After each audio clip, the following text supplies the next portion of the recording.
Welcome back to another Battleborn character preview, and today we're looking at ISIC, the walking cannon. He's just a gun platform, kind of on legs. Looks to be a little slowish, but in that video not as slow as I thought he would be. From the first glimpses of him I thought he would be much slower, but he looks to be not too bad there. He is a 2 out of 5 on the stats though. But here you see he's got a top gun and his 2 side guns as the walking gun platform. He's got a dash there, some energy balls. You see the rotating shields around him right now too that we're going to get to. So he looks incredibly interesting. I love his character design. I love the art style behind him. I'm not sure how much I'm going to like playing him though, because sometimes those slow, tanky characters don't appeal to me. I guess we're going to see if his skills designs change that. So, ISIC from the LLC, once the lead manufacturing Magnus of Minion Robotics. ISIC abandoned his post to crash reality itself through the application of an unthinkably complex code. Though debugged by Kleese, this Magnus is still regarded among the most nihilistic and terrifying of the Battleborn.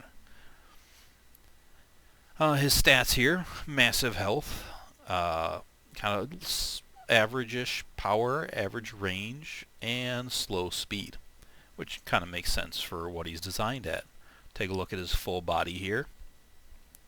You've got one arm the fist, one arm the gun, and you can't really see the other stuff, but we'll see that in action. Close this here, and then you get some full screen shots. So here's his turret up there. Definitely looks like he can put out some damage with that baby. And then here you see this is in that turret action too. You have 2 guns and that top gun here as I'm circling with my mouse. So let's get down to his skills. Charge cannon. ISIC's charge cannon can be fired instantly for low damage or charged for greater damage to multiple targets. Charging reduces ISIC's movement speed. That all makes sense. Thorn kind of has something like that with her bow where she charges up, gets more damage, and adds venom to it. So I like that in concept. And the fact that it changes his movement speed is interesting as well. But it also looks like that's his shock ball we're talking about, and that changes the radius of it as well as the damage, which is very cool. Next is Energy Aegis. ISIC's secondary attack deploys his Energy Aegis to block up to 500 incoming damage. Yeah, so that's part of him being a tank. He's going to be very shield heavy. I don't know how his health is going to work underneath that, but I think that health stat is mostly going to be with his shields. So next, his first special ability is Rotating Wards. Raise 5 protective wards that orbit ISIC for 8 seconds, each blocking up to 315 damage from enemy fire. Overcharge, each ward blocks up to 365. It's not bad at all. Again, tanky. Next is Plasma Dash, as you saw in the video. You also saw the rotating wards in that video above. ISIC charges to a target location while engulfed in plasma, dealing 280 damage to enemies along the way. Overcharged deal 325 damage to hit enemies. I think that's very cool as well. Not only you hit that target, but you hit everything you go through, which will be really helpful too when you're trying to take out minions. Just blast through them because they're usually tightly grouped and just hit them all. Omega Strike. Toggle turret mode, replacing basic attacks with weapons that deal 24 and 140 damage per shot. Overcharged gains 787 over shield on activation, which is a decent sized shield. Now that Omega Strike is what you see in this image, with your big gun on top and then your 2 side guns. And while these numbers don't seem huge, the fact that you can just keep shooting in that mode does put out a lot of damage. It doesn't say anything about his mobility during this. I would assume he slows down during it, but I can't be sure on it. And let's see where this video is looping. We might be able to go back into that mode and kind of get a look at it. So you see his normal movement, This is him activating that, the 3 guns. And it should pop up here in a second. Where is it? Come on. There we go. He looks slightly slower, but it's hard to be sure on that. So let's go down the helix and look at what that does. So tier 1. On the left we have watchful wards. Well, rotating... Oh, sorry, I forgot overcharge. Backing up. Overcharge. His passive. Activating a skill while ISIC's charge cannon is fully charged empowers that skill with additional overcharge effects and consumes the charge. So yeah, you charge this up, and when you activate those skills you get these bonuses that was listed on all of them, which are all really sweet, so you definitely want to manage that as often as you can. Watchful wards. While rotating wards is active, each ward reduces ISIC's shield charge delay up to minus 2.5 shield recharge delay. That's pretty fantastic. Recharge delay is obviously huge. You know, get your shield recharging in between hits is a massive deal. On the right side, crushing those shields. Plasma Dash deals bonus damage to shields when overcharged. Plus 50% bonus damage to shields. That sounds really sweet, because you bust through those enemies' shields, or PvP enemies, you can get through their health pretty quick. Tier 2, you drop these. When overcharged, rotating ward reflects enemy fire. As you saw that up in that video when he kind of popped up his hand when the rotating wards went up and Boulder's axe went back at him. That's going to be really helpful. This might sting. Concentrates rotating wards into charges that damage enemies on contact instead of blocking inbound damage. 158 damage per charge, overcharge 183. That's an interesting way to swap that out. I kind of like you drop these, but I don't know. Tier 3, Helix, not dying today. Increases maximum shield strength plus 240. Yeah, maximum shield is always good, especially for a tanky kind of slow character like him that's going to be easy to hit. Or charging on the go. Use your charge cannon. Using your charge cannon no longer slows movement speed. I really like that, because if you look at his overcharge abilities, they all add quite a bit. So being able to charge without being as slow and easy to hit and keep in the battle sounds really good to me.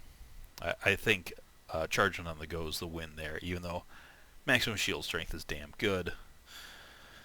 Tier 4, out of my way. Enemies hit during Plasma Dash are knocked back. Knockback is always good. Line up, fellows. Each enemy hit by Plasma Dash increases the damage dealt to subsequent enemies. Additional damage is reset with each use of the skill. Additional 5% damage per enemy hit. 5% seems kind of low, but once again, I said, like, when you have those minions lined up, you can charge through them, and a lot of times, you know, you might have enemies behind those minions. You just charge through them onto the actual PvP enemy. Yeah, that sounds pretty cool. I kind of like line up fellas better. Next, I'm concentrating. I like these emojis too, by the way. Shields recharge faster.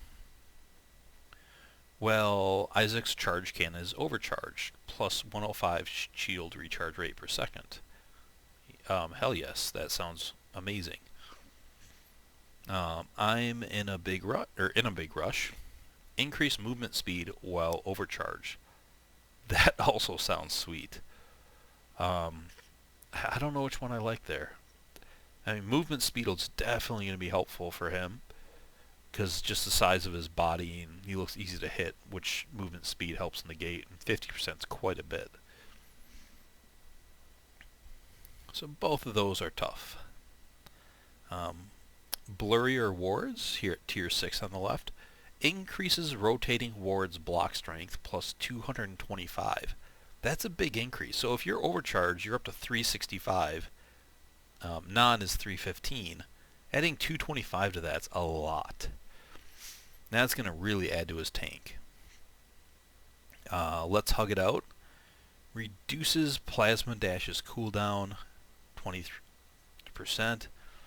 I kind of like blurrier wards a little bit better. Like I said, that's just a lot to add. And that's each one. That's not the overall thing. Now, I mean, one dies, you have that gap, but as they're rotating around, I mean, you have 5 of those. You're adding a lot. I really like that, but they could change the values. And if they change the values, then I would lower those. Let's Hug It Out might sound better. Bring It On. Tier 7 left. Increases the amount of damage. ISIC's energy Aegis can block 100% damage blocking. Yeah. That changes it from blocking 500 to 1,000. That's pretty sweet. Quick Charge. Decreases the time required to charge up your charge cannon minus 25%, which also sounds better DPS-wise. I'm kind of leaning towards Quick Charge on this because as we went through this, there's a lot of shield stuff. But there hasn't been a ton of DPS with that. So, you know, the faster you can charge up, the faster you can overcharge, the faster you can use your other skills, the faster you can shoot with that more powerful and hit more enemies. I'm going towards the charge time here for that reason. Harder Working Wards. Increases the maximum lifetime of rotating wards plus 6 seconds. So they're up for 8 seconds. Going up to 6 is almost doubling it. That's a pretty big increase. Now you're looking at 14 seconds of that. That could get you through some interactions pretty damn well. Waste Not, Want Not. When rotating wards expire, the skill's cooldown is reduced slightly for each ward still active. So this is one of those tiers. It really depends on how they work in gameplay, which we don't know yet. Because Harder Working Wards and that extra duration, that sounds pretty good. But if the wards go down pretty quick, the duration's not going to matter. But if they go down pretty quick, I don't know. You know, Waste Not could help you get it back faster. So it looks like 10% for each ward that's still up. Yeah, that's a really tough one. Can't Run From Me.